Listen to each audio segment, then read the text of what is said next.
आज हम देखेंगे वर्धमान फलन तथा ह्रासमान फलन क्या होता है और इसको हम कैसे ज्ञात करेंगे। पहले हम समझ लेते हैं कि वर्धमान और ह्रासमान होता क्या है। अगर आप किसी भी फलन का ग्राफ खींचिएगा और ग्राफ क्या हो वो निरंतर बढ़ता जाए, किसी कोई भी अगर मान लीजिए अंतराल है, ठीक है, किसी अंतराल में अगर किसी फलन का आप ग्राफ खींचिएगा और वो ग्राफ क्या हो उस अंतराल में क्या हो निरंतर बढ़ता आपको मिले, तो हम कह सकते हैं कि वो फलन क्या है, वर्धमान है। जैसे अगर आप कोई काम निरंतर कर रहे हैं, कोई भी काम आप निरंतर कर रहे हैं, तो इसका मतलब क्या है कि आपका जो ग्राफ है वो क्या होगा, बढ़ता ही जाएगा। ठीक है, तो इस तरह के जो फलन होते हैं उसे आप क्या बोलेंगे, वर्धमान।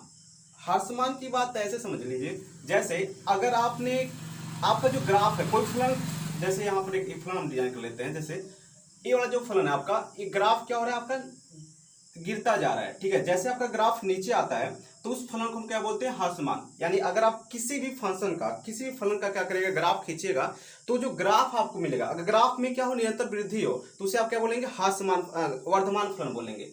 जब ग्राफ में क्या हो, निरंतर कमी आए, तो उसे आप क्या बोलेंगे, वर्धमान ह्रासमान फलन बोलेंगे। ठीक है, तो ये चीजें आपको याद रखना है। एक और एग्जांपल समझिए, जैसे कोई व्यक्ति है या इसको हम देख लेते हैं, जैसे वर्धमान आपका हो गया और ये आपका हो गया ह्रासमान।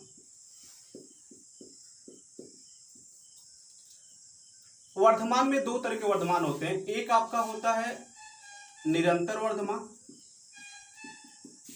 निरंतर वर्धमान, और एक होता है आपका सिर्फ वर्धमान। इसी तरह ह्रासमान में भी दो तरह का ह्रासमान होता है, एक होता है निरंतर ह्रासमान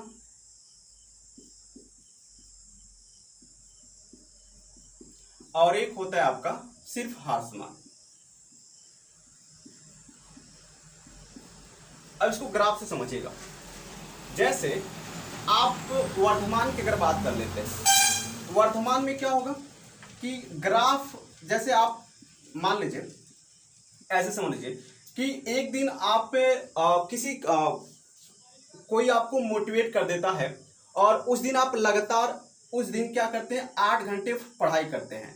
तो इसका मतलब ये होगा कि उस दिन आपने ज्यादा पढ़ाई किया, यानी लगातार पढ़ाई किया, तो आपका ग्राफ क्या होगा, बढ़ेगा। लेकिन अगले दिन क्या होगा कि आप जा करके आराम से सो जाते हैं, यानी थक कर सो जाते हैं, तो उस दिन आपने कोई भी काम नहीं किया, यानी उस दिन आपका काम क्या हुआ, जीरो हुआ। तो ग्राफ कुछ इस तरह से मिलेगा, आपका इस तरह से आपको स्लोप मिलेगा।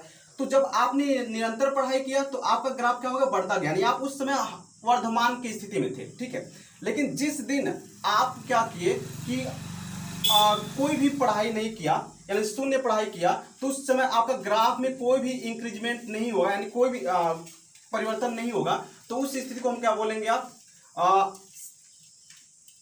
ये स्थिति आपका क्या होगा कि इन दोनों को अगर आप मिला देंगे एक साथ, ठीक है, जैसे इस समय आपने शून्य काम किया, तो शून्य काम किया तो इसमें आपके ग्राफ में कोई परिवर्तन नहीं हुआ, और इस समय आपने निरंतर काम किया, तो जब शून्य काम किया तो इसको आप बोलते हैं। अच्छा, एक चीज इससे पहले एक चीज और समझ लेते हैं कि कोई भी वर्धमान फलन वर्धमान है या ह्रासमान है, ये हमको पता कैसे चलता है। तो इसको अच्छी तरह से समझ लीजिए, पता कैसे चलता है, ये हमको पता करने का काम करता है प्रवणता। शायद प्रवणता आप जानते हो, प्रवणता क्या होता है, कोई जो रेखा होता है उसका जो x अक्ष के साथ झुकाव होता है उसी को हम क्या बोलते हैं, प्रवणता बोलते हैं। जैसे ये हमने एक रेखा खींचा तो x अक्ष के साथ जो झुकाव होगा, यानी आप कहें तो एंटी क्लॉकवाइज आप चलेंगे तो जो कोण बन रहा है उसी को क्या बोलते हैं, हम लोग प्रवणता बोलते हैं। तो किसी भी ग्राफ का अगर प्रवणता क्या हो रहा है, बढ़ रहा है, क्या हो रहा है, बढ़ रहा है, तो उसको आप क्या बोलिएगा, उसको आप बोलेंगे क्या कि, यानी किसी ग्राफ का जो प्रवणता है धनात्मक है, यानी बढ़ रहा है, तो आप कहेंगे कि वह वर्धमान की स्थिति में है। एक एग्जांपल लेते हैं, जैसे अगर आप साइन का ग्राफ खींचने जाएं, किसका, साइन थीटा का ग्राफ, अगर हम साइन थीटा का ग्राफ खींचते हैं तो इसका ग्राफ कुछ इस तरह से मिलता है। ठीक है, इसका ग्राफ क्या होता है, कुछ इस तरह से मिलता है। अब इसका प्रवणता हम कैसे खींचेंगे, तो देखिए इसके किसी पॉइंट पे देखिए, यहाँ पर ए आपका जो स्थिति होता है वो क्या होता है, जीरो होता है, क्या होता है, जीरो। और जो ए स्थिति होता है उसको बोलते हैं हम लोग π/2, क्या बोलते हैं, π/2। और यहाँ पर क्या होता है, पाई होता है, क्या होता है, पाई। अब देखिए क्या होता है कि अब यहां तक तो आपका ग्राफ बढ़ा, मतलब यहां से यहां तक आपका ग्राफ क्या हुआ, बढ़ा, यानी इस कंडीशन में आप क्या है, वर्धमान की स्थिति में है। लेकिन अब इस पॉइंट से आपका ग्राफ क्या होता है, घटता आ रहा है, यानी यहाँ आपकी ग्राफ में क्या होता है, ह्रासमान हो रहा है, कमी हो रही है। तो इस स्थिति में आप क्या है, ह्रासमान की स्थिति में है। और इस पॉइंट पे आप जहां से स्टार्ट किए हैं फिर वहां पहुंच आए हैं, मतलब ये आपका 0 हो गया, π/2 और क्या हो गया, पाई हो गया। तो इस स्थिति में आप क्या हो गए, उसी पॉइंट पे आ गए। तो आप यहाँ अगर हम आपसे पूछे कि 0 से π/2 के बीच में आप क्या है, वर्तमान है कि ह्रासमान है, देखिए ये अंतराल समझना आपको बहुत जरूरी होगा कि 0 से π/2 का मतलब ये आपको इसको बोलते हैं ओपन इंटरवल। तो ओपन इंटरवल का मतलब क्या होता है कि हम इसको काउंट करेंगे, ठीक है, और इसको भी क्या करेंगे, इसको काउंट नहीं करेंगे और इसको भी काउंट नहीं करेंगे, यानी दोनों इसके बीच के वैल्यू को हम काउंट करेंगे। तो अब यहां पर देखिए, यहां पर अगर कहें कि इसका प्रवणता कितना होगा, जैसे यहां पर अगर इस पॉइंट पे अगर प्रवणता आप खींचेंगे तो इसका जो इस पॉइंट पे आप स्पर्श रेखा खींचिए और ये स्पर्श रेखा यक्ष से जहां मिलता है वो इसका क्या कहलाता है, प्रवणता कहलाता है। यह स्पर्श रेखा जो है यक्ष के साथ जहां मिलता है वो क्या कहलाता है, प्रवणता। तब देखिए एक चीज और समझिए कि अगर साइन थीटा की अगर हम बात करें तो इसमें आपका 0 से 90 की अगर बात करते हैं, 0 से π/2 के बीच में, तो यहां पर जो फलन होता है क्या मिलता है, आपका वर्धमान फलन मिलता है। क्या वर्धमान मिलता है, जब एंगल आप क्या हो, जो आपका कोण हो 0 से 90 के बीच में हो, तो उसमें आपका जो फलन होगा क्या होगा, वर्धमान की स्थिति में होगा। अब देखिए, अब यहां पर क्या होगा, एक कोण तो 90 से कम ही होगा। फिर अगर आप इस पॉइंट पे ग्राफ खींचेंगे तो ऐसे जाएगा, ये वाला इस ऐसे इसका ग्राफ खिंचाएगा ऐसे, तो ये जो कोण है ये भी क्या होगा, 90 से कम होगा। लेकिन अगर आप यहां पर देखें, इस पॉइंट पे ग्राफ खींचे अगर यहां पर, तो इसका जब स्पर्श रेखा आप खींचेंगे ना, तो स्पर्श रेखा कुछ इस तरह से जाएगा, ये स्पर्श रेखा। अब देखिए ये जो एंगल है, ये वाला पूरा एंगल, ये जो पूरा एंगल है यही प्रवणता कहलाता है। तो प्रवणता जो होता है, ठीक है, ये 90 से कम होना चाहिए। किसके लिए, साइन के लिए। अगर साइन के लिए प्रवणता क्या है, 90 से कम है, तो हम क्या कर सकते हैं कि ये वर्धमान की स्थिति में। लेकिन अगर इस एंगल की हम बात करें तो देखिए ये वाला एंगल क्या है, ये वाला एंगल 90 डिग्री यही हो गया, तो ये इससे ज्यादा हो गया, मतलब ये 90 से क्या है, ज्यादा है, ठीक है। तो अगर बस टोटली बात इतना समझिए कि अगर किसी फलन का हमको वर्धमान और ह्रासमान पता करना है तो हमको पता करना पड़ेगा उसका प्रवणता। अगर उसका प्रवणता हमको क्या मिले, अब इसको अच्छी तरह समझ लेते हैं। जब प्रवणता उसका क्या मिले, देखिए अगर कोई फलन f(x) है तो इसके प्रवणता को हम कैसे लिखते हैं, आपको पता होना चाहिए, f'(x) लिखते हैं। तो अगर क्या होगा कि हम सिर्फ क्या करें, अगर हमको सिर्फ किसी फलन का जो प्रवणता यानी f' है, जो f' मिल जाता है, यह 0 से क्या मिलता है, बड़ा मिलता है। क्या मिलता है, 0 से बड़ा। तो इस कंडीशन को हम बोलते हैं निरंतर वर्धमान बोलते हैं। क्या बोलते हैं, निरंतर वर्धमान। और अगर वर्धमान की बात करें तो वही बात है, जैसे अगर आपकी ग्राफ, अगर आप पढ़ाई कर रहे हैं तो आपका ग्राफ क्या होगा, बढ़ेगा, तो आप इस कंडीशन में निरंतर वर्धमान की स्थिति में है। लेकिन अगर आपने अगले दिन कुछ भी पढ़ाई नहीं किया तो आपका ग्राफ क्या होगा, नहीं बढ़ेगा, और उस कंडीशन को बोलते हैं आप शून्य की स्थिति में है। तो अगर जो प्रवणता है वो क्या आ जाए, प्रवणता f' इसमें क्या हो जाएगा, 0 भी सम्मिलित हो जाए, यानी f' क्या आ जाएगा, 0 भी आ जाएगा, और इन दोनों को आप मिला देंगे तो आपका क्या मिल जाएगा, वर्धमान की स्थिति। इस स्थिति को हम क्या बोलेंगे, वर्धमान की स्थिति बोलेंगे। और याद रखिएगा इस स्थिति को हम क्या बोलेंगे, निरंतर वर्धमान की स्थिति बोलेंगे, ठीक है। तो इसी तरह ठीक अगर ह्रासमान की बात करें तो ह्रासमान में क्या होता है, अगर देखिए जब आपका प्रवणता 0 का मतलब क्या है, अगर f' का मतलब ये है कि कोई भी फलन है उसका प्रवणता क्या है, 0 से बड़ा है।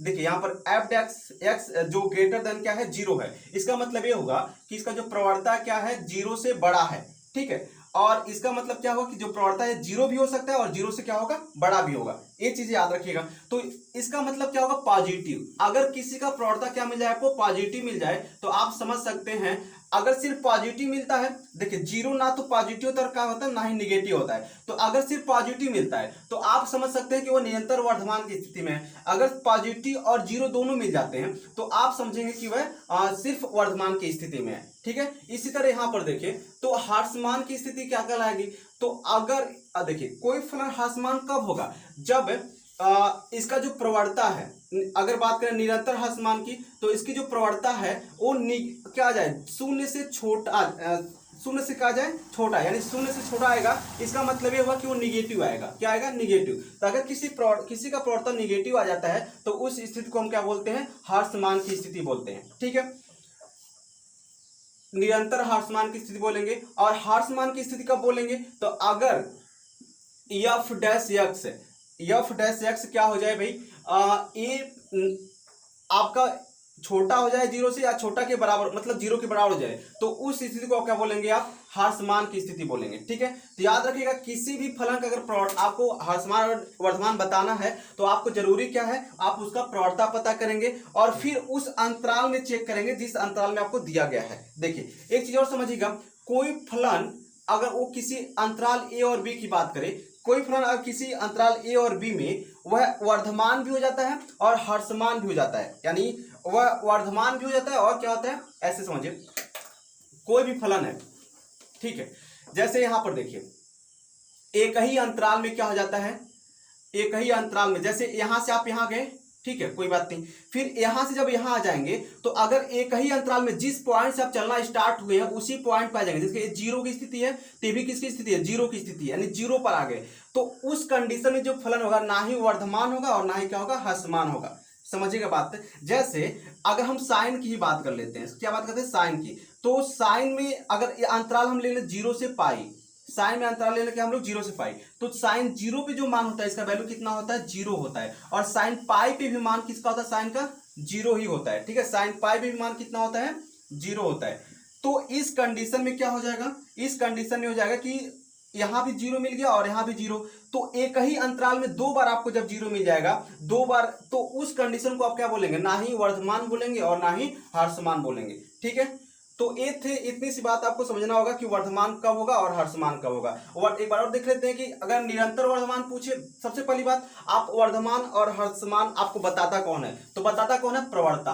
कौन बताता है, प्रवणता। अगर प्रवणता क्या आ गया, पॉजिटिव आ गया, क्या आ गया, पॉजिटिव या जीरो आ गया, तो उस कंडीशन में जो फलन होगा क्या होगा, वर्धमान होगा और निरंतर वर्धमान होगा। ठीक है, अब यहां देखिए अगर प्रवणता क्या आ जाए, ऊपर निगेटिव आ जाए और या तो क्या आ जाए, जीरो आ जाए, या तो निगेटिव आ जाए और क्या आ जाए, जीरो, तो उस कंडीशन में जो आपका क्या हो जाएगा, फलन जो होगा वो क्या होगा, या तो निरंतर ह्रासमान होगा और या तो सिर्फ ह्रासमान होगा। ह्रासमान इस स्थिति को तो बोलते हैं और निरंतर के लिए ये वाला स्थिति आपको जरूरी होगा। ठीक है, तो लेकिन अगर एक ही अंतराल में जो होगा, जो फलन है, जैसे जहां से स्टार्ट किए फिर वहां पहुंच जाएंगे, तो देखिए ये वाला स्थिति जीरो कहलाएगा, मतलब इस अगर एक्स अक्ष पे आप स्थित है, ठीक है, आपका इधर कोई भी इंक्रीजमेंट नहीं हुआ है, यहां भी कोई इंक्रीजमेंट नहीं हुआ है, तो अंतराल क्या बना, इसको बोलते हैं हम जीरो, ये आपका होता है पाई बाई 2 का स्थिति और ये आपका बोलता है पाई। तो देखिए अगर आपसे कहा जाए जीरो से पाई के बीच में, अगर आपसे पूछा जाए कि बताइए कि फलन वर्धमान होगा कि ह्रासमान होगा, तो जीरो से पाई के बीच में अगर बात करें तो देखिए जीरो पे भी साइन का मान जीरो और पाई पे भी मान साइन का मान जीरो, तो एक ही अंतराल में दो बार क्या हो गया, साइन का मान क्या हो गया, जीरो हो गया, तो इस कंडीशन को हम क्या बोलेंगे आप कि यह ना तो वर्धमान होगा और ना ही क्या होगा, ह्रासमान होगा। ठीक है, तो ये सारी चीजें आपको समझ में आ गए होंगे और फिर हम चलते हैं कुछ क्वेश्चन का एग्जाम्पल करते हैं और फिर आगे बढ़ते हैं। जैसे हम एक एग्जांपल ले लेते हैं, आपका हमने ले लिया एफ एक्स और हमने लिख लिया क्या, 3x + 5, और हमने पूछा कि बताइए कि एक किसी रियल नंबर पर, आर मतलब क्या, रियल नंबर पर बताइए कि फलन वर्धमान है या ह्रासमान है। तो हमने क्या कहा था, जब भी आपको वर्धमान और ह्रासमान पता करना होगा तो सबसे पहले आपको पता करना पड़ेगा प्रवणता। प्रवणता कैसे पता करेंगे, तो प्रवणता पता करने के लिए आपको क्या चाहिए, इसका एक बार क्या कर देंगे, अवकलन कर देंगे। देखिए जो प्रवणता होता है ये हमारे बहुत काम के आते हैं। ठीक है, प्रवणता आपकी, आप इसको यम बराबर tan थीटा बोलते, यम को क्या बोलते हैं, प्रवणता, तो यम बराबर क्या होते हैं, tan थीटा भी हो सकता है। प्रवणता को हम इसी को हम क्या बोलते हैं, dy/dx, यानी जो हमारा dy/dx होता है वही क्या कहलाता है, प्रवणता कहलाता है। ठीक है, तो इसका हम क्या करेंगे, dy/dx निकालेंगे। जब dy/dx निकालेंगे तो आपको पता है जब इसका x के सापेक्ष क्या करेंगे, आप अवकलन करेंगे, x के सापेक्ष जब इसका अवकलन करेंगे आप, तो आपको ये क्या मिलेगा, आपको ये मिल जाएगा f'(x) इक्वल टू 3, और ये आपका 3 × 1 हो जाएगा, प्लस क्या हो जाएगा, 0, यानी जो आपका f'(x) मिल गया वो क्या मिल गया, 3 मिल गया। कितना मिल गया भाई, 3 मिल गया। अब आप बताइए कि यह वर्धमान होगा कि ह्रासमान होगा। तो अगर आप ध्यान से देखिए तो ये कौन सा वैल्यू है, पॉजिटिव वैल्यू है। कौन सा वैल्यू है, पॉजिटिव वैल्यू, यानी f'(x) क्या है, यह बड़ा है किससे, जीरो से, और यह कंडीशन क्या होता है, इस कंडीशन जो फलन होता है क्या होता है, वो निरंतर आपका वर्धमान हो जाएगा। क्या हो जाएगा, निरंतर वर्धमान हो जाएगा। ठीक है, चलिए एक और एग्जांपल करते हैं, इसको समझते हैं। जैसे हमने एक और एक सवाल ले लिया, यहां पर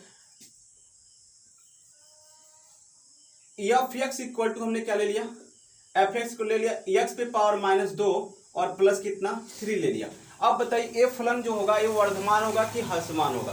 तो जब इसका आप अवकलन करिएगा तो आपको पता है जब इसका अवकलन करेंगे तो जो एफ डैश एक्स निकलेगा वो क्या निकल जाएगा -2 और एक्स पे पावर -3। क्या निकल जाएगा -2 और एक्स पे पावर -3 और प्लस क्या हो जाएगा आपका प्लस 0 हो जाएगा यहाँ पर, प्लस क्या हो जाएगा 0। अब देखिए यहाँ पर इस चीज को समझिएगा एफ डैश एक्स -2 एक्स पे पावर -3। देखिए यक्स जो है रियल नंबर, इसमें सभी जो अगर आपसे पूछे एक चीज और समझिए, यहाँ पर हम सिर्फ पूछ रहे हैं धन पूर्णांक के लिए। एक कंडीशन आपने दे दिया कि धन पूर्णांक के लिए बताइए कि धन पूर्णांक के लिए ये जो फलन होगा वो अर्धमान होगा कि ह्रासमान होगा। अब इसके लिए हम देखिए क्या करते हैं। अब यहाँ पर आप देखिए धन पूर्णांक का मतलब क्या है, a + 1 + 2 + 3 + 4 है ना, +6 कुछ भी हो सकता है। तो इसको आप लिख कैसे कर सकते हैं, यहाँ पर आप इसको इस तरह से लिख सकते हैं 1/x पे पावर कितना 3, यानी इतना लिख सकते हैं आप डैशेस को। अब आप बताइए कि अगर x की वैल्यू को हम +1 लिखते हैं तो क्या कोई वैल्यू आपका पॉजिटिव मिल सकता है। x में आप +2 रखिए तभी आपका वैल्यू क्या मिलेगा, पॉजिटिव मिलेगा। x की जगह आप +3 रखिए तभी आपका वैल्यू क्या मिलेगा, पॉजिटिव मिलेगा। सॉरी यहाँ से पॉजिटिव वैल्यू देगा, लेकिन यहाँ पर ऑलरेडी क्या है माइनस है, ठीक है, यानी 1/x की का मान क्या होगा, हमेशा आपको पॉजिटिव मिलेगा। लेकिन यहाँ पर क्या है ऑलरेडी माइनस है, यानी हम कह सकते हैं कि इस जो एफ डैश एक्स होगा वो क्या निकल जाएगा आपका एफ डैश एक्स निगेटिव हो जाएगा, ठीक है, एफ निगेटिव आएगा। और निगेटिव आने का मतलब क्या हो गया, जो एफ डैश एक्स है क्या है आपका 0 से क्या है 0 से आपका क्या है छोटा है। एक चीज और समझिएगा, धन पूर्णांक की बात करें तो धन पूर्णांक में आपका 1 से स्टार्ट होगा +1 से, तो उसमें 0 सम्मिलित नहीं होगा, ठीक है, यानी एफ डैश एक्स का जो वैल्यू है वो क्या होगा 0 से क्या होगा छोटा होगा, 0 से क्या होगा छोटा होगा। और इस कंडीशन को आप क्या बोलते हैं, निरंतर ह्रासमान की स्थिति बोलते हैं। क्या बोलते हैं, निरंतर ह्रासमान की स्थिति, ठीक है। यानी ये जो फलन होगा क्या होगा, अगर अंत हम बात करें पूर्णांक के लिए, सिर्फ धन पूर्णांक के लिए हम बात कर रहे हैं, ऋण पूर्णांक की बात नहीं कर रहे हैं, तो धन पूर्णांक के लिए जो होगा वो क्या होगा, निरंतर क्या होगा आपका ह्रासमान होगा, ठीक है। तो ये सारी चीज आप अच्छी तरह से समझ गए होंगे। और फिर एक और एग्जांपल हम लेते हैं, थोड़ा ट्रिग्नोमेट्री का एग्जांपल लेते हैं। जैसे हम बात करते हैं एफ एक्स बराबर साइन एक्स का, और हम आपसे आपको अंतराल दे रहे हैं कि जो अंतराल है आपको बताना है 0 से पाई के बीच में बताना है। क्या बताना है, 0 से पाई के बीच में या 0 से π/2 के बीच में आप बताना है कि बताइए कि इस अंतराल में ये जो फलन है वो क्या है, मतलब वर्धमान है कि ह्रासमान है, ठीक है। अब बात करते हैं कैसे इसको करेंगे। तो एफ डैश एक्स सबसे पहले हम क्या करेंगे, एफ डैश एक्स निकालेंगे, और आपको पता है साइन का अवकलन क्या हो जाता है, cos x हो जाता है। क्या होता है, साइन का अवकलन cos x। अब देखिए यहां पर आपको ज्यादा कैलकुलेशन नहीं करना है, आपको इस चतुर्थांश का नियम पता होना चाहिए। जैसे आपको पता है फर्स्ट चतुर्थांश में सभी क्या होते हैं, पॉजिटिव होते हैं, और फर्स्ट चतुर्थांश कहां से कहां तक होता है, 0 से π/2 तक होता है। तो आप बताइए कि अगर इसमें से आप कोई भी वैल्यू आप यहां रखिएगा, यानी कोई भी वैल्यू 0 से π/2 के बीच का कोई भी वैल्यू रहेगा, तो जो एफ डैश का मान क्या हो जाएगा, एफ डैश का मान क्या जाएगा, पॉजिटिव ही आएगा। यानी जब पॉजिटिव आएगा तो ये क्या हो जाएगा, आपका वर्धमान की स्थिति हो जाएगी, ठीक है। एक चीज और समझिए, यहां पर हम लिखते हैं क्लोज इंटरवल ले रहे हैं, ठीक है, क्लोज या ओपन इंटरवल ले रहे हैं, ठीक है।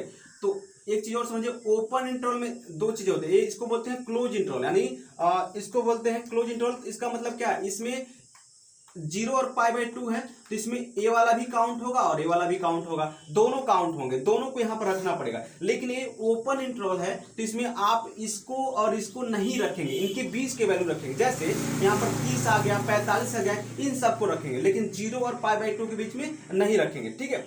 तो याद रखिएगा कि क्लोज इंटरवल का मतलब होता है कि ए वाला वैल्यू भी काउंट हुआ है और ए वाला वैल्यू भी काउंट हुआ है। ओपन इंटरवल का मतलब ये होता है कि ए वाला वैल्यू काउंट नहीं होगा, ए वाला वैल्यू काउंट नहीं होगा, बस इनके बीच का वैल्यू काउंट होगा। तो आप समझिएगा, तो हम यहाँ कुछ नहीं लिखेंगे। आपको पता है कि पहले चतुर्थांश में क्या होगा, सब पॉजिटिव होगा, यानी कास भी तो इसमें पॉजिटिव होगा, यानी पहले में, तो पहले में कहा जाएगा कास पॉजिटिव हो जाएगा। और जब कास पॉजिटिव होगा तो इसका मतलब ये होगा कि अगर कास पॉजिटिव है तो हम यहाँ लिखेंगे जो कि 0 से अब π/2 के बीच